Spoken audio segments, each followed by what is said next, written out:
Friends, welcome to ஆரோக்கிய சமையல். இன்னைக்கு நம்ம வந்து ஒரு சூப்பரான ஈவினிங் ஸ்நாக்ஸ் தான் பண்ண போறோம். வாங்க எப்படி செய்யலாம்னு பார்க்கலாம். ஒரு பவுல் எடுத்துக்கலாம். இதுல வந்து 2 பெரிய வெங்காயம் வந்து நீள நீளமா கட் பண்ணி வச்சிருக்கேன். அதை வந்து நம்ம இதில் போட்டுக்கலாம். இதை வந்து தனித்தனி லேயரா வந்து நம்ம இதை எடுத்து வச்சுக்கலாம். இது கூடவே கொஞ்சமா மல்லி இலை சேர்த்துக்கலாம். 3 ஸ்பூன் அரிசி மாவு சேர்த்துக்கலாம். 2 ஸ்பூன் கார்ன்ஃபிளவர் சேர்த்துக்கலாம். 1 ஸ்பூன் மிளகாத்தூள் போட்டுக்கலாம்.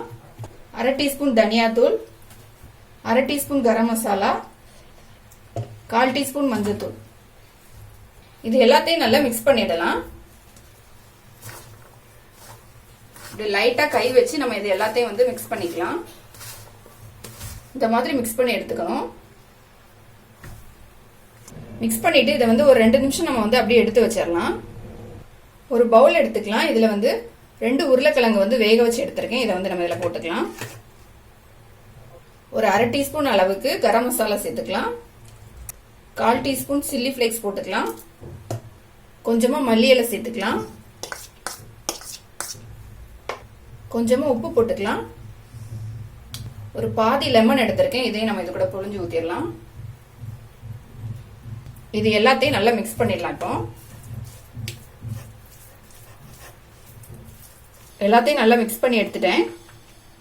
நல்லா மிக்ஸ் பண்ண பிறகு கையில வந்து கொஞ்சமா ஆயில் தடவிக்கலாம். தடவிட்டு இதை வந்து சின்ன சின்ன பால் மாதிரி நம்ம வந்து ரெடி பண்ணி எடுத்துக்கலாம்.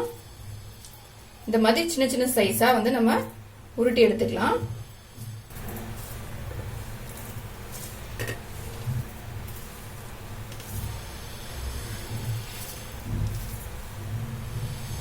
இந்த உருளைக்கிழங்கு எல்லாத்தையுமே வந்து சின்ன சின்ன பால் மாதிரி உருட்டி எடுத்துக்கிட்டேன். மேல கோட்டிங் வந்து ரெடி பண்ணணும். அதுக்கு வேண்டி நம்ம வந்து 1 கப் மைதா மாவு எடுத்திருக்கேன். இதை வந்து நம்ம பவுல்ல போட்டுக்கலாம். 1/2 டீஸ்பூன் அளவுக்கு சில்லி ஃபிளேக்ஸ் போட்டுக்கலாம். தண்ணி சேர்த்து இதை வந்து நம்ம கொஞ்சம் திக்கா வந்து கலந்து வச்சிடலாம். மாவு வந்து தண்ணி ஊற்றி மிக்ஸ் பண்ணி ரெடி பண்ணிட்டேன். இதுல வந்து நம்ம உப்பு எதுவும் சேர்க்காண்டாம். நம்ம ஃபர்ஸ்ட் வெங்காயத்துல மாவு போட்டு மிக்ஸ் பண்ணி வச்சிருந்தோம்ல, அதுல வந்து இப்போ உப்பு சேர்த்துக்கலாம். தேவையான அளவு உப்பு சேர்த்துக்கலாம். சேர்த்துட்டு இதை நல்லா மிக்ஸ் பண்ணிடலாம். உருளைக்கிழங்கு வந்து பால் மாதிரி ரெடி பண்ணியிருந்தாலும் அதை வந்து எடுத்துக்கலாம். இதை வந்து இந்த மைதா மாவுல போட்டு எல்லா இடமும் நல்லா படும்படி டிப் பண்ணிக்கலாம். டிப் பண்ணி எடுத்தாச்சு. எடுத்த பிறகு இந்த வெங்காயத்துல வந்து நம்ம இந்த மாவு வந்து வச்சுக்கலாம். வச்சுட்டு இந்த வெங்காயம் எல்லா இடமும் நல்லா படும்படி நல்லா கவர் பண்ணிக்கலாம். பண்ணிட்டு லைட்டா கை வச்சு பிரஸ் பண்ணீங்கன்னா போதும், நமக்கு அழகா வந்து கிடைச்சிரும். பாருங்க, வெங்காயம் வந்து சுத்தி வந்து அழகா வந்து இருக்கு. இப்போ நான் வந்து எல்லாத்தையுமே ரெடி பண்ணிட்டேன். இப்போ நம்ம வந்து எண்ணெயில போட்டு இதை பொரிச்சு எடுத்துடலாம். ஸ்டவ் ஆன் பண்ணிட்டு ஒரு கடாய் வச்சுக்கலாம். இதுல வந்து பொரிக்கிறதுக்கு தேவையான அளவு எண்ணெய் ஊத்திடலாம்.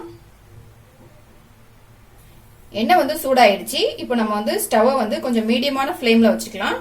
இப்போ நம்ம ரெடி பண்ணி வச்சிருந்த இந்த வெங்காய போண்டா வந்து இதுல போட்டுடலாம்.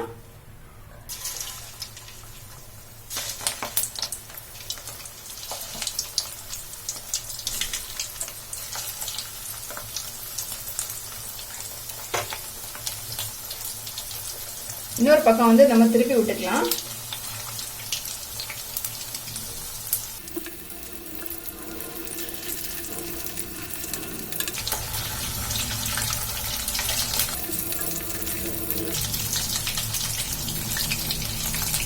எல்லா சைடுமே நல்லா ஃப்ரை ஆயிடுச்சு. நம்ம எடுத்துடலாம். இப்போ